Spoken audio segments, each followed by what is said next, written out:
Good morning everyone. So last time we have discussed few formulas of mole concept. ठीक है, तो मैं एक बार आपको फिर से रिमाइंड करवा देती हूँ. अवेगेड्रो नंबर किसके इक्वल होता है 6.02 इंटू 10 की पावर 23. अगर आयंस पूछा है तो आप आयंस लगा दो, मॉलिक्यूल्स पूछा है तो आप मॉलिक्यूल्स लगा दो. किससे रिप्रेजेंट करते हैं? एन नॉट से. ठीक है, 1 मोल किसके इक्वल होता है 6.02 इंटू 10 की पावर 23 मॉलिक्यूल्स, आयंस और एटम्स. कोई भी टर्म लगाओ जो पूछी जाती है. बट यहाँ 1 मोल क्या है, ये सेम है जैसे आपको बोला था कि 1 डजन में कितने बनाना होते हैं 12. तो इसी तरह से 1 मोल में कितने आयंस होते हैं, दिस मच. उसके बाद नेक्स्ट फॉर्मूला आपने किया था कि मोल को अगर गिवन मास की टर्म में निकालना तो कैसे निकालो, mole is equal to given mass by molar mass. Next था मॉलिक्यूल्स और एटम्स. ठीक है, अगर आपको सॉल्व करना है और मोल आपको गिवन है तो एन नॉट से मल्टीप्लाई कर देना.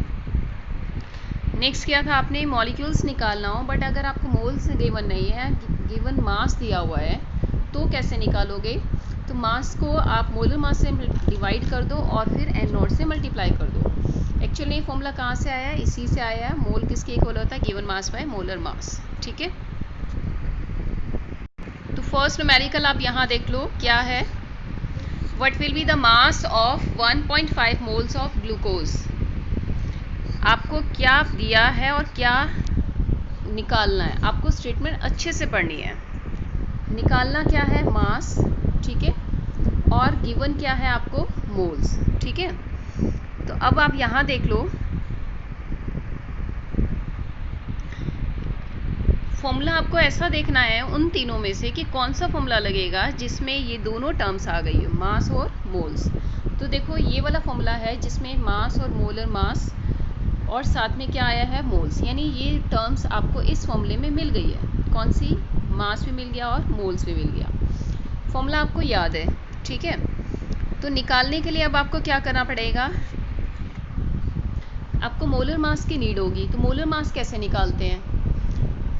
कैसे निकालते हैं आपको बताया भी था. जिसका एटॉमिक मास, जैसे कार्बन है, इसका एटॉमिक मास आपको पता है कितने कार्बन है 6, उससे मल्टीप्लाई कर दो. ठीक है, यहाँ देख लो 12 इंटू 6. अब हाइड्रोजन की तरफ जा रहे हैं, एक एलिमेंट से दूसरे एलिमेंट की तरफ, साइन प्लस लगा दो.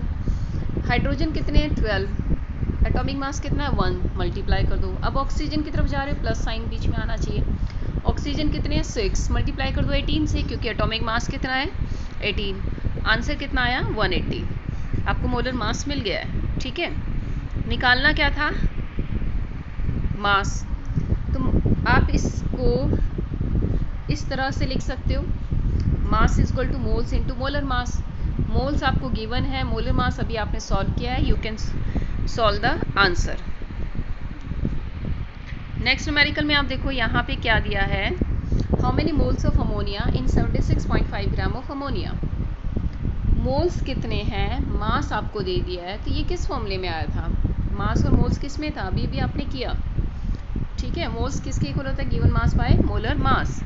बट आपको फिर से मोलर मास की नीड है. मोलर मास किसका निकालोगे? अमोनिया का, जो न्यूमेरिकल में दिया हुआ था. ठीक है, तो कैसे निकालोगे आप? नाइट्रोजन का मोलर मास यानी एटॉमिक मास कितना होता है? 14. हाइड्रोजन की तरफ गए प्लस. ठीक है, हाइड्रोजन कितने? 3. मोलर इसका एटॉमिक मास कितना होता है? 1. सॉल्व होके कितना आया? 17. अब देखो मोल्स निकालना था आपको, गिवन मास आपको दिया है 76.5, मोलर मास आप सॉल्व कर चुके हो. So you can get the answer. Clear? So today do practice only on the basis of this formula. ठीक है, सिर्फ आप इसी फॉर्मूले को आप लर्न करो और इसी के बेस पर न्यूमेरिकल प्रैक्टिस करो. क्लियर? Thank you.